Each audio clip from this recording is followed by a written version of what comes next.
The respectful son. Ahmed was known in his village not just for his intelligence, but for the deep respect he showed to his parents. No matter how busy he was with school, work, or friends, he always made time for his mother and father.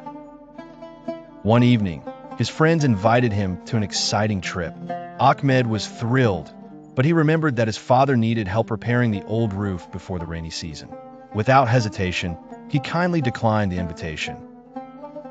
His friends laughed, saying, "You're missing all the fun because of chores?" Ahmed simply smiled and replied, "Paradise lies under the feet of our mothers, and obedience to parents is a door to Jannah."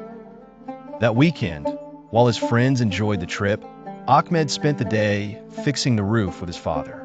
Though it was tiring, he felt a peace in his heart that no amusement could match.